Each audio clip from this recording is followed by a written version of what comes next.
생존 우선순위 서바이벌 프라이어리티 2026년 2월 9일자 진행하겠습니다. 1.25 배속을 보시기 바라고요. 구독, 좋아요도 부탁드립니다. 오늘의 편집 내용입니다. 언론은 왜 명청 갈등이라는 용어를 사용할까? 제가 제목을 붙여봤습니다. 이재명 대통령의 한자를 찾아보니까 있을 때째의 밝은 명자이고 정청래 시인은 이것도 맑을 청자의 올레자죠. 아주 쉬운 한자들을 쓰고 있네요. 마치 중국 명나라 대 청나라의 대립처럼 들립니다. 명나라가 중화족이라면 청나라는 만주족, 신라 김씨의 후예라고 만주 원료고에 써있죠. 청나라가 산회관을 청문을 열리게 하면서 청은 명을 점령하고 청을 세웠습니다. 처음에는 후금이라고 했다가 청으로 이름을 바꿨죠. 산회관의 성문을 열어준 성주는 자기 목숨 살자고 청나라한테 성문을 열어줘서 산회관에 뚫리면은 바로 북경 진입이 되니까 그래서 명나라가 망했던 거죠. 박유영 MBN 2월 8일 더불어민주당이 2차 종합특검 후보의 대북송금 사건 당시 김성태 전 쌍방울 회장의 변호를 맡았던 인사를 추천한 걸 두고 당내 친명계, 친이재명계를 중심으로 격한 반응이 쏟아지고 있습니다. 앞서 조국 혁신당과의 합당 제안으로 분출됐던 명청 갈등이 2차전에 들어선 모습인데 공교롭게도 이날 조국 혁신당마저 오늘 13일까지 민주당에 정리된 공식 입장이 없으면 합당 불가를 선언하면서 정청래 대표의 리더십이 위기를 맞았다는 분석이 나옵니다. 이 대통령의 대장동 사건 변호인 출신인 이건태 민주당 의원은 오늘 8일 국회에서 기자회견을 열고 김 전 쌍방울 회장 변호인단이었던 전출전 변호사를 2차 종합특검 후보로 추천한 이성윤 최고위원을 향해 사퇴를 요구했습니다. 아울러 추천 과정에 대한 경위조사를 요구하면서는 정청래 대표 책임론도 거론했습니다. 이 의원은 정 대표는 이번 사안을 철저히 감찰하고 책임자를 엄중히 문책해야 한다며 전 변호사 추천은 이 대통령에 대한 배신이자 민주당 당론에 대한 명백한 반역이다. 당내 엑스맨이라고 불려도 할 말이 없을 것이라고 날을 세웠습니다. 통계 논란 별개 징벌적 상속세는 망국적 현실, 가업승계 많고 막고 중산층도 옥죄는 악성 세금. 김수경 기자가 뉴델리에서 2월 8일 논란 이후 상속세 구조는 논쟁 본격화, 최고 60% 세율 공제기준 고착 문제 부각, 가업승계 중산층 부담 납부 방식까지 재점검 필요성, 상속세 개편론이 재점화. 최근 대한상공회의소가 인용한 고액자산가 탈한국 통계를 둘러싼 논란이 상속세 문제를 다시 수면 위로 끌어올리고 있다. 통계의 산출 방식과 해석을 놓고 이재명 대통령의 공개 비판과 대한상의의 사과로 이어지며 공방은 일단락 죄송합니다. 분위기지만 논란의 배경에는 한국 상속세 제도의 구조적 한계가 자리하고 있다는 지적이 나온다.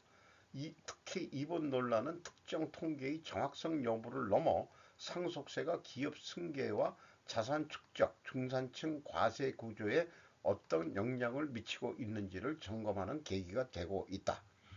논란의 발단은 대한상의가 지난 4일 배포한 보도 자료다.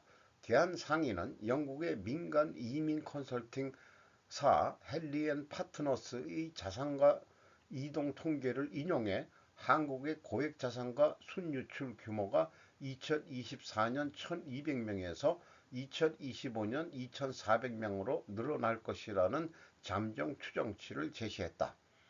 논란이 된 자료는 대한상의가 앞서 3일 발표한 상속세수 전만 분석 및 납부 방식 다양화 연구다.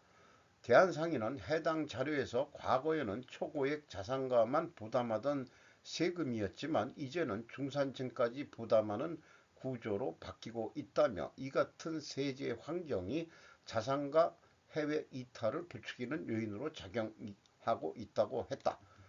대한상의가 쏘아올린 상속세 문제, 과세 대상액을 올려야 한다고 저는 생각합니다. 왜냐하면 인플레로 자산 가치가 상승했기 때문이죠. 어, 원화 가치도 떨어지고 그래서 부동산 가격은 올랐는데 과세 기준은 똑같으니까 중산층까지 세금을 물게 생겼다. 이런 얘기죠. 이런 상황에 국힘이 뭐하고 있는지 모르지만 국힘이 상속세 없애자고 전략을 짜내는 것이 지방선거에 승리하는 요소가 아니겠는가 그런 생각이 나네요. 저 같으면은 국힘 정책 무슨 실장 이 정도라면은 요거 가지고 우리가 승세를 잡읍시다 이렇게 나올 것 같은데 새로운 미로 군비 경쟁이 곧 시작되나요? 조슈아 키팅 복스 어, 2월 3일 거네요. 이게 날짜가 너무 늦은 게 떴습니다. 주요 시사점. 미국과 러시아 간의 15세 핵무기 통제 조약인 뉴 스타트가 곧 만료될 예정입니다. 그것은 세계의 두 주요 핵 보유국 간의 마지막 남은 조약입니다. 특히 우크라이나 전쟁을 둘러싼 미러 긴장으로 인해 협정 후속 협상이 어려워졌지만 원래는 뉴스타트 협상을 주도했던 로즈 고테몰로가 지적했듯이 워싱턴과 모스크바는 핵 문제를 과거의 다른 분위기와 분리할 수 있었습니다. 도널드 트럼프 대통령은 러시아 및 중국의 비핵화 회담을 개최하는 것에 대해 자주 언급해 왔으며 푸틴과의 협상을 거부하지는 않지만 현재로서는 핵 외교를 재개하는 데 진전이 거의 없는 것으로 보입니다. 2011년에 발효된 신전략무기 감축 조약 뉴 스타트는 냉전 이후 스타트 조약을 대체하고 양국에 배치된 핵탄두와 발사체 무기고에 제한을 두기 위해 길고 느린 죽음을 맞이해 왔습니다. 원래 2021년에 만료될 예정이었던 이 법안은 마감일이 이틀 앞으로 다가온 조 바이든 대통령과 블라디미르 푸틴 대통령 간의 합의로 5년 연장되었습니다. 2024년 2월 푸틴은 러시아가 조약에 따른 검증 조치를 참여하는 것을 중단한다고 발표했지만 수치적 한계를 계속 준수할 것이라고 밝혔습니다. 이제 어느 쪽도 이러한 한계에 얽매이지 않아 군비 경쟁 시대로의 회귀에 대한 우려가 커지고 있습니다. 미국의 안전보장 신뢰성을 우려한 미국 동맹국들은 자국의 핵능력 개발에 대해 더 공개적으로 논의하고 있습니다. 여기에는 한국과 일본을 염두에 두고 있습니다. 중국의 급속한 핵개발은 군비 통제를 위한 복잡한 삼체 문제, 쓰리바디 프로브럼을 야기할 위협이 되고 있습니다. 그리고 인공지능과 같은 새로운 기술이 핵 시스템에 통합되면 새로운 억제 동력이 불안정해질 수 있습니다. 뉴 스타트는 실제로 무엇을 하나요? 새로운 시작 조약은 미국과 러시아의 전략적 공격 핵전력을 1550개의 배치된 탄두와 700개의 수송 차량으로 제한했습니다. 이는 핵무기를 운반하는 데 사용되는 미사일과 폭격기입니다. 이러한 기본적인 한계는 약 15년 동안 유지되어 왔습니다. 연장될 가능성이 있습니까? 사람들은 이에 대해 다소 느슨하게 이야기해 왔지만 조약을 연장할 수는 없습니다. 법적 구속력이 있는 문서이며 다음 주 수요일에 효력이 상실됩니다. 그러나 푸틴 대통령이 9월에 제안한 것은 추가 협상을 위한 시간을 준비하기 위해 조약의 한도를 1년 더 연장하는 것이었습니다. 이 사진은 2010년 4월 8일 프라하에서 당시에 그 베네데프 러시아 대통령과 전략무기 감축 협정을 하면서 서명하면서 웃고 있는 장면인데 이 사람은 좀 허수아비 대통령이었던 거 맞죠? 삼체 문제는 미국, 중국, 러시아 또는 미국, 중국 주변국 세 핵보유 주체가 서로 얽히며 전략적 안정이 깨지고 예측이 불가능해지는 상황이라고 이렇게 합니다. 어, 우주 물리학에서 삼체 문제는 태양, 지구, 달의 그 관계를 또 삼체 문제라고도 하더군요. 2026년 주별로 얼마나 많은 가족이 벌어야 하는지 알 수 있습니다. 예산을 효과적으로 운영하는 방법. 뭐 미국 얘기입니다만은 우리나라 자식 한 명 가지고 있는 세 가족, 세 명의 한 가족의 비율을 생각하면서 좀 읽어보도록 하겠습니다. 제시카 윙 모니 와이즈에서 2월 5일 날 했던 겁니다. 많은 부모들에게 아기를 낳은 후 가장 먼저 떠오르는 큰돈 문제 중 하나는 우리 중 한 명이 집에 머무는 것이 경제적으로 가능한가 하는 것입니다. 2026년에는 가족들이 외벌이 급여로 생계를 유지하는 것이 그 어느 때보다 어려울 수도 있다고 합니다. 비근로 파트너와 자녀가 한 명이 있는 가정을 부양하기 위해 미국 각주에서 일하는 부모 한 명이 얼마나 많은 수입을 얻어야 하는지 살펴봅니다.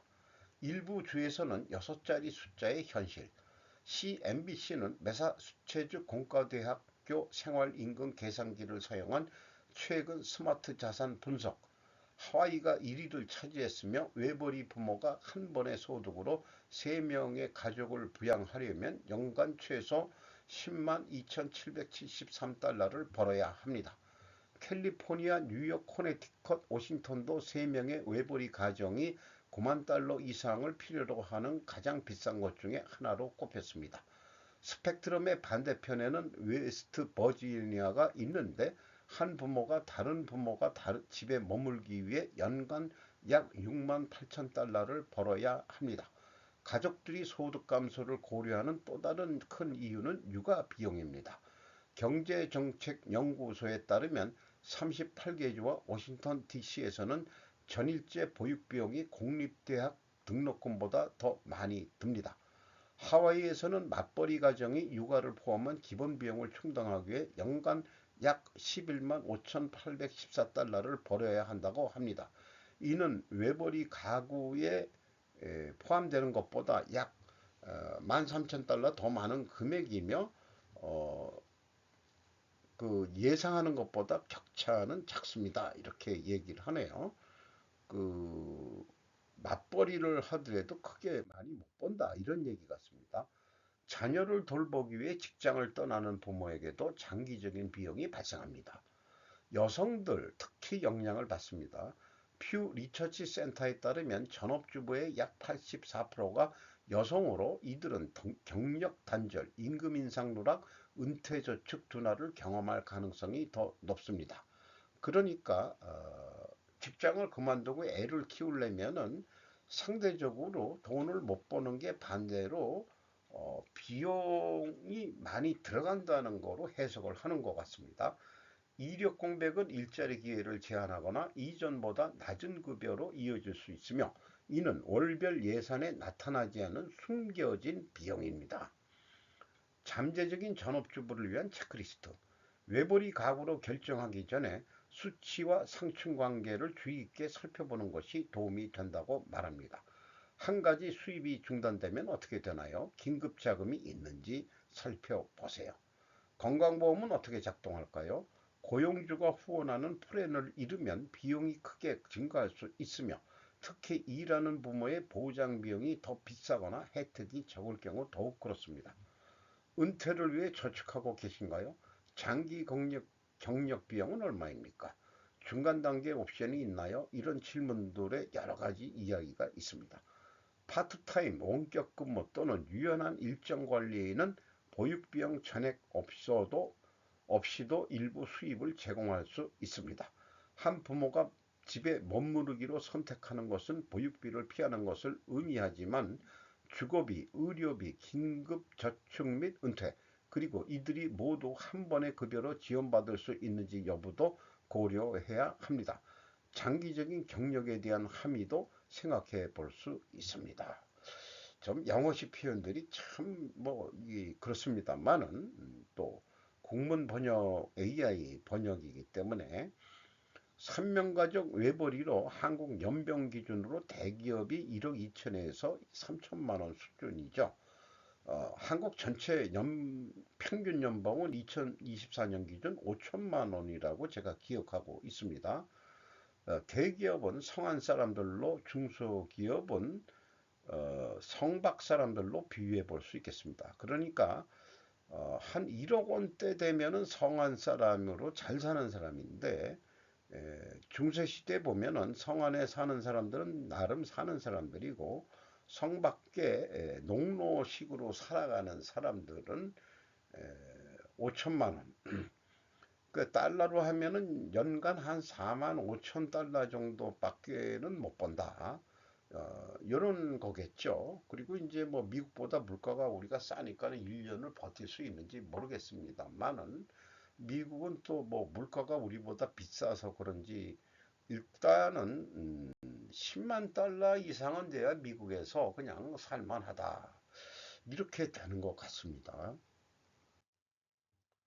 백 텀블링 금메달감 아틀라스 노조 모라에도 공장 실습훈련 조재현 조선일보 2월 9일 현대차 휴머노이드 상용화 속도 2028년부터 미 공장 부품 분류 투입 전신 제어 안정화 단계 돌입 두 손을 땅에 짚고 다리를 들어 옆으로 구르더니 이내 번쩍 뛰어오른다. 공중에서 뒤로 한 바퀴를 돈 뒤 무릎을 굽혀 무사히 착지한다. 빙판길 위에서는 젠걸음으로 종종 뛰며 넘어지지 않고 한 바퀴를 빙 둘러 걷는다. 지난달 첫설을 보인 현대차 그룹의 휴머노이드 로봇 아틀라스가 한창 진화한 동족을 선보인 모습이다. 현대차 그룹은 이를 두고 연속 전신 제어, 홀 바디 컨트롤 능력이 안정화 단계에 진입한 것이라고 평가했다. 아틀라스가 도약부터 공중 자세 제어, 착지 충격 흡수, 자세 회복 등으로 이어지는 전 과정을 말끔하게 수행했기 때문이다. 보스턴 다이내믹스는 앞으로 현대차 그룹의 제조 환경에서 아틀라스 훈련을 꾸준히 체계적으로 이어나갈 계획이다. 현대차 그룹은 2028년 미국 조지아주 HMG-MA 메타플랜트에서 부품 분류 및 일부 공정에서 아틀라스를 우선 투입하기로 했다고 밝혔다. 2030년부터는 부품 조립 등으로 작업 범위를 대폭 넓힌다. 볼트나트로 체결하는 그런 일들까지 하게 된다는 거겠죠. 어, 국내 현대차 노조의 그 나이가 먹어서 이제 은퇴하면은 안 뽑고 로봇으로 대체에 들어가겠죠. 한국은 노조가 워낙 강성 노조다 보니까 미국부터 하고 현대차가 그러다가 본사를 미국으로 옮길 것 같은 느낌이 들어와요. 미 관세 장벽도 개선 없으면 관세 인상, 다방면 압박, YTN 2월 9일 오후 6시. 그리어 미 USTR 대표가 조현 장관에게 직접 밝혀 미 농산물 검역 등 비관세 장벽 개선 꾸준히 요구 이미 발표가 된 내용인데 대미 투자 특별법 지원만 문제가 아니라는 점 확인. 국회 특별법 처리 특위 구성안 의결 한 달간 활동. 뭐 이렇게 해가지고 이 조현 장관이 답변하고 인상 쓰고 있고 또 이 물어보는 국회의원은 누군지는 잘 모르겠습니다만은 미국 측이 비관세 장벽 개선 없이는 관세 인상이 불가피하다는 입장을 우리 측에 전달한 것으로 확인됐습니다. 조현 외교부 장관은 그리어 USR 대표가 이걸 비관세 장벽이 자꾸 진척이 안 되면 방법은 뭐냐 하면 감정 없이 그냥 관세를 좀 높여 자기들이 무역 적자를 좀 개선하려고 한다고 말했습니다라고 답변했답니다. 미국 측이 말하는 비관세 장벽은 그동안 강하게 개선을 요구해온 농산물 검역이나 온라인 슈퍼 플랫폼 규제 개선 등을 말합니다. 제 생각은 특별법 처리 지연, 비관세 장벽 등이 외면으로 말하고 있지만 근본 원인은 제 생각은 관세 올리겠다는 얘기는 한국의 이재명의 양다리 외교, 친중 친미를 동시에 하겠다는 그것에 대해서 기분 나빠하는 것으로 저는 해석됩니다. 다카이치는 안 그렇게 하잖아요. 다카이치, 일미동맹, 일미한 합력 강화, 개헌 국민투표 환경 조성, 김지환 뉴스 1에서 2월 9일 오후 7시 24분. 중의원 압승 후 첫 기자회견, 4달 방미의 트럼프와 회담, 개헌 국민 논의 깊어지길, 중 문제는 기존 입장 되풀이, 8일 일본 중의원 선거에서 집권 자민당의 대승을 이끈 다카이치 선하의 일본 총리가 미일 동맹을 기축으로 한미일 협력 등을 강화해 가겠다고 밝혔다. 다카이치 총리는 9일 도쿄 자민당 본부에서 선거 후 첫 기자회견을 열고 안정적인 정치 기반은 강한 외교를 추진하는데 강력한 힘이라며 올해는 아베 신조 전 총리가 자유롭고 개방된 인도 태평양 FIP 전략을 처음 제청한 지 10주년이 되는 해라고 말했다. 일미 동맹을 기축으로 일미한, 일미 필리핀, 일미 호주, 일 이탈리아 영국과 글로벌 사우스와의 협력을 강화할 것, 일본 정보기관의 기능을 강화하겠다는 의지도 드러냈다. 다카이치 총리는 국가정보국 및 일본에 대한 외국 투자를 안보 관점에서 심사하는 체제를 강화하기 위한 대일 외국투자위원회를 설치를 위한 법안을 국회에 제출할 것이라고 말했다. 개헌 문제와 관련해 다카이치 총리는 헌법심사 회에서 당파를 초월한 건설적인 논의가 가속화되는 동시에 국민들 사이에서 적극적인 논의가 깊어지기를 기대한다. 보통 국가가 되는 길로 가는 거고 우리나라가 국정원이 있습니다만은 지금 우리나라 국정원은 뭐 하는 애들인지 잘 모르겠어요. 솔직히 일본이 정보기관이 이제 발동하면은 아마도 현재로서는 종합무역상사가 정보 기관 역할을 할 만큼 전 세계적인 그 정보력이 세다 그러죠. 한국 국정원이 그 정도 능력은 잽도 안 될 것 같아요. 어, 이, 아마 그 일본의 그 정보국이 대단한 기관이 될 것 같습니다. 이스라엘의 모사드 정도 수준이 되지 않을까 그렇게 예상을 해보게 되네요. 단독 물가 2%대 안정세라는데 취약층 식재료가 더 올랐다. 이희경, 현상철 세계일보에서 2월 9일 오후 8시 40분. 따끈따끈한 뉴스입니다. 소득 1분위 지출 비중 높은 쌀 고등어 2025년 7.7%에서 10% 껑충, 마늘도 12% 오르고 체감 물가 정부 발표와 괴리 대책 필요. 울산 울주군에 사는 50대 A씨는 최근 전통시장을 찾았다가 고등어 한 마리에 5,000원이라는 가격표를 보고 놀라 빈손으로 돌아왔다. A씨는 몸이 허약해 일자리를 구할 수 없는 데다 배우자마자 항암 치료를 받고 있어 유일한 소득이 100만 원 남짓하는 기초생활 수급비가 전부다. 보통 무료 급식소에서 끼니를 해결하지만 가끔 집에서 밥을 해먹기 위해 시장을 찾곤 하지만 장바구니에 주로 담는 품목이 가격이 올라 이날도 아무것도 사오지 못했다. 그는 먹고 살기 급급한데 한국 경제가 좋아졌는지 나빠졌는지 뉴스를 찾아보지도 않아 모른다면서도 확실한 건 전통시장도 가격이 많이 올랐다는 것이라고 말했다. 특히 저소득층, 노인 가구 등 우리 사회 취약계층의 경우 쌀, 생선 등을 자주 소비하는데 이들 품목의 물가 상승률이 평균 소비자 물가 상승률을 크게 웃돌아 직격탄을 맞고 있다.